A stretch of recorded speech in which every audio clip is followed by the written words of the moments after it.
Oke, semuanya selamat malam. Om Swastiastu, Assalamualaikum warahmatullahi wabarakatuh. Shalom, namo buddhaya, dan salam kebajikan untuk kita semua. Selamat malam, Bapak-Bapak dan Ibu-Ibu. Semoga dalam keadaan sehat dan selalu dalam perlindungan Tuhan. Pada malam hari ini, saya senang sekali bisa kembali ya, bisa menemani malam ini dengan berdiskusi. Dan nanti apabila ada pertanyaan, boleh ditanyakan di akhir sesi. Seperti yang dikatakan oleh Mr. Han, kita malam hari ini akan membahas tentang DHF ya, dengue hemorrhagic fever. Ini artinya demam berdarah. Ini kasusnya sudah cukup banyak di Indonesia, angka kematiannya pun sangat tinggi ya, baik anak-anak, usia tua, dan semua kalangan bisa terkena penyakit ini. Dan apabila terlambat, pengobatannya bisa sampai menyebabkan kematian. Jadi tidak boleh dianggap remeh ya. Selain COVID, kita juga harus fokus kepada penyakit-penyakit lain. Jadi jangan sampai kita kena COVID, tapi kita malah kena penyakit lain ya. Kita harus fokus juga sama penyakit lain agar kita menjadi sehat dan juga kuat. Gitu. Oke, saya izin screen sharing ya, Mr. Han. Silakan Pak Dokter.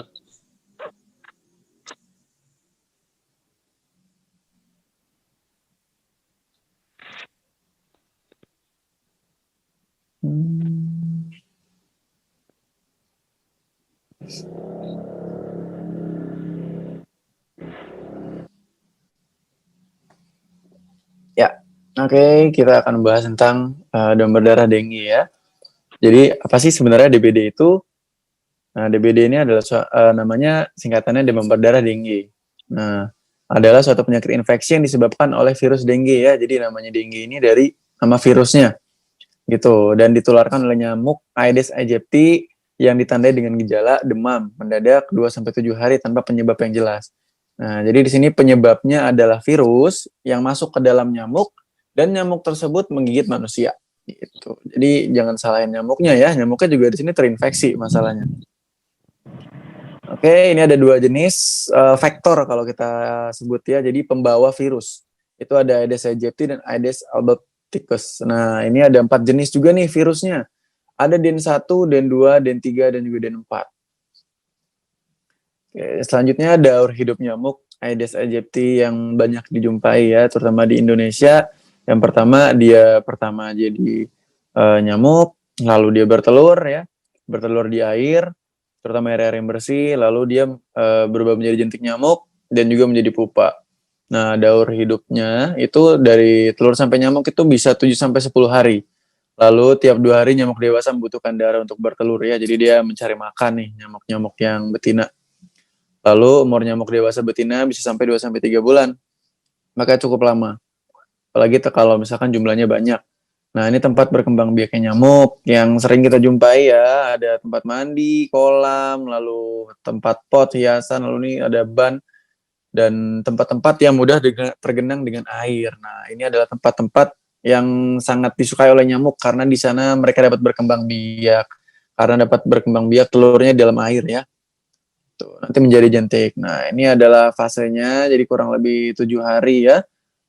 Fase infeksiusnya.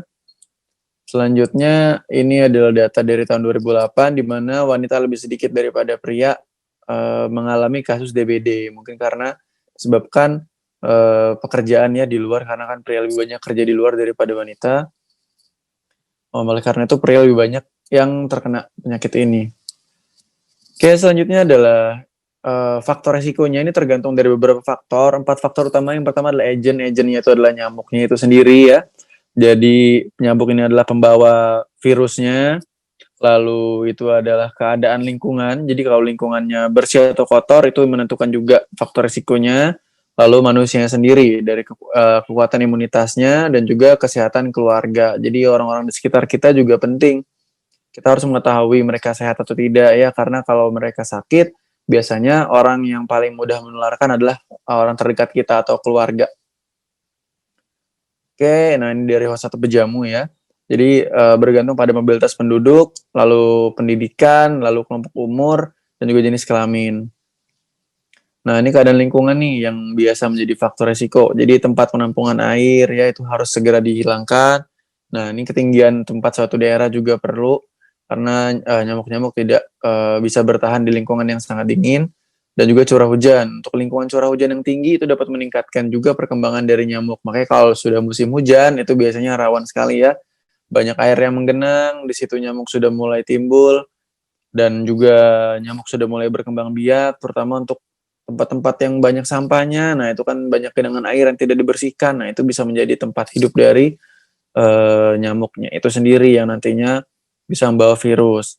Dan juga kebersihan lingkungan ya, sama seperti ada hubungannya dengan curah hujan juga. Kalau misalkan kebersihan lingkungannya juga buruk, banyak tempat-tempat yang tergenang air ya, banyak tempat-tempat yang jarang dibersihkan.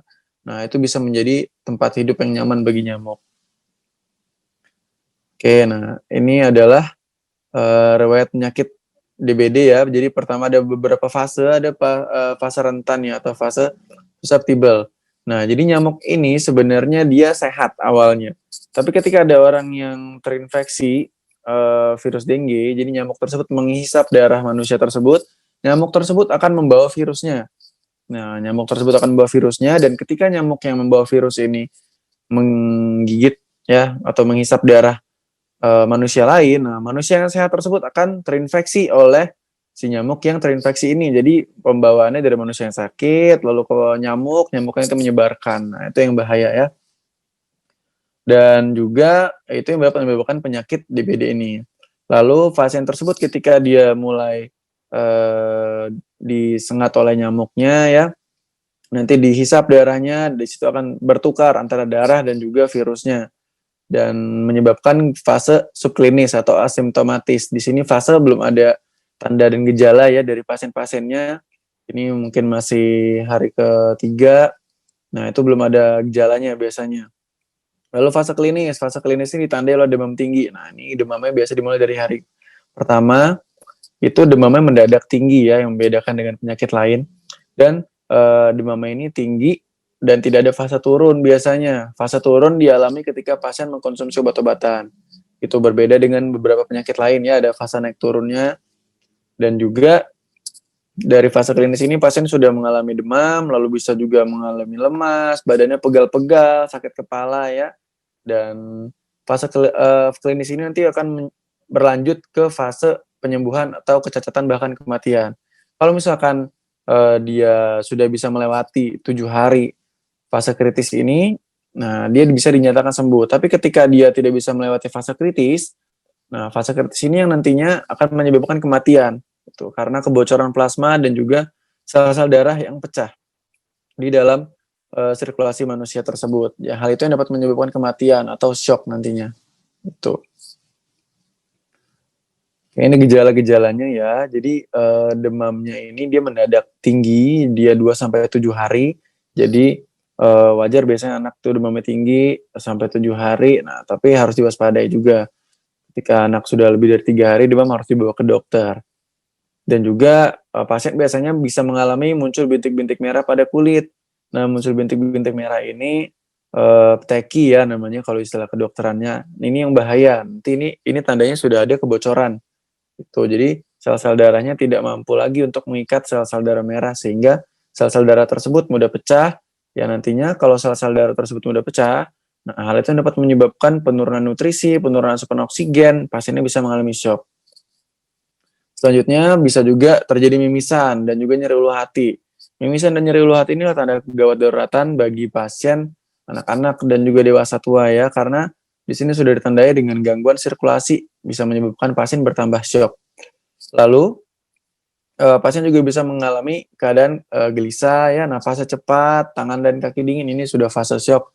Dan ini yang harus diperhatikan oleh orang tua. Ketika anaknya sudah mengalami fase ini langsung segera dibawa ke UGD.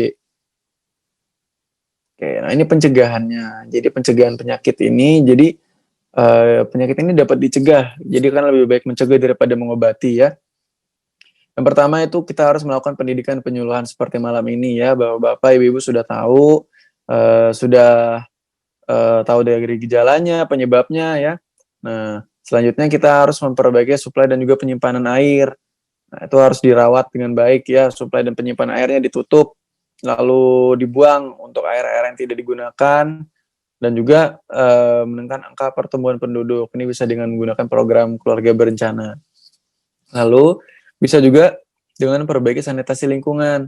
ini comberan ya atau got atau siring di rumah itu kalau bisa jangan sampai mampet karena ketika mampet di situ terjadi penumpukan nyamuk. Nanti mereka bisa bertelur dan bisa berkembang biak di sana. Selanjutnya bisa batisasi, bisa menggunakan bubuk abate ya untuk menghancurkan atau membunuh jentik nyamuk yang ada di dalam air yang ditaburi gitu. Terus habis itu bisa juga menggunakan fogging nih.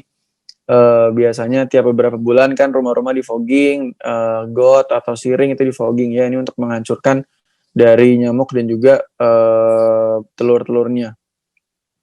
Lalu mencegah gigitan nyamuk ya bisa dengan menggunakan kelambu atau dengan menggunakan lotion. Nah, hal ini penting nih untuk orang-orang yang pernah beresiko ya, anak-anak terutama itu kan tidak bisa menghindar biasa dari serangan nyamuk. Lalu pengendalian jentik nyamuk. Nah, ini biasanya dibersihkan rutin tempat-tempatnya. Kalau ada jentik nyamuk, nah itu yang harus diwaspadai. Tempatnya langsung dikuras, langsung dibuang, langsung dicuci. Dan juga ini nice to know aja. Jadi kita melakukan pelacakan penderita, lalu kita juga melakukan pertolongan, pengobatan, dan juga pemeriksaan untuk mendiagnosis pasien-pasien yang kita curigai mengalami DBD. Ya, dengan menggunakan 3M plus ya, bapak-bapak dan ibu mungkin udah sering banget nih dibilangin. Nah, 3M plus ini jadi kita menguras, mengubur, dan juga menutup rapat.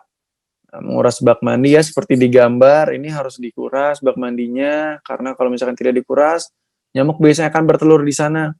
Nah, timbul jentik, nah itulah yang bisa membuat pertumbuhan nyamuk. Dan juga mengubur barang-barang bekas. Barang-barang bekas nih seperti bapak ini ya. Nah, ini mas-mas ini mengubur barangnya nih, ini yang tidak digunakan dikubur gitu. Nah, ini seperti mengubur barang bekas yang penting untuk menghilangkan si jentik nyamuknya. Dan juga menutup rapat tempat-tempat yang dapat menjadi genangan air gitu ya. Jadi harus bersih, harus terhindar dari genangan air, terutama pada saat musim hujan ya. Jadi juga harus menggunakan bubuk abate, lalu menggunakan obat anti serangga atau anti nyamuk. Lalu cahaya juga harus banyak yang masuk dan juga harus menggunakan kawat nyamuk ya untuk mencegah nyamuk masuk, dan juga ventilasi harus terbuka. Nah, ini jangan dilakukan yang menumpuk baju di dalam kamar karena nyamuk sangat suka tempat-tempat yang lembab dan juga gelap serta yang tertumpuk seperti ini. Nah, ini tempat hinggapnya nyamuk jadinya. Sarang infeksi. Nah, kita juga bisa melakukan pencegahan biologis ini dengan memelihara ya, jadi predator ikan seperti ikan-ikan ini nantinya akan membantu untuk mengurangi jentik nyamuk ya di kolam. Jadi bisa seperti ikan kepala timah ya, bisa juga ikan mujair. Nah, ikan-ikan inilah yang nanti akan makan jentik-jentik nyamuk tersebut ya, dan mengurangi pertumbuhan dari si nyamuknya. Oke, bisa juga menggunakan tanaman ya. Nah, ini tanaman pengusir nyamuk. Nah, tanaman ini juga bisa membantu ya, dari beberapa penelitian sendiri membantu untuk mengusir nyamuk. Nah, ini ada beberapa contoh tanamannya. Ini ada lantang cemara, lalu ada juga selasi ya. Ada marigold atau bunga tai ayam. Nah, ini saya juga nggak ngerti ya kenapa bunga tai ayam namanya. Mungkin bisa ditanyakan sama ibu-ibu nih yang pecinta bunga. Nah, ini ada juga zodiak, ada juga geranium dan juga lavender yang sering kita dengar. Nah, oke. Itu pemaparan materi dari saya, dan juga untuk penggunaan ion negatif sendiri itu mampu untuk meningkatkan imunitas. Jadi ketika terinfeksi virus itu akan mati dengan sendirinya memang, tapi harus dengan keadaan imunitas yang baik. Nah, ketika imunitas kita baik, nah kuman dan bakteri juga akan dengan mudah dihancurkan. Ketika kuman, bakteri, dan virus itu mudah untuk dihancurkan, hal tersebut akan mempercepat proses penyembuhan. Oke, mungkin itu dari saya. Selamat malam. Apabila ada pertanyaan, saya persilakan dan saya kembalikan ke Mr. Han. Terima kasih semuanya.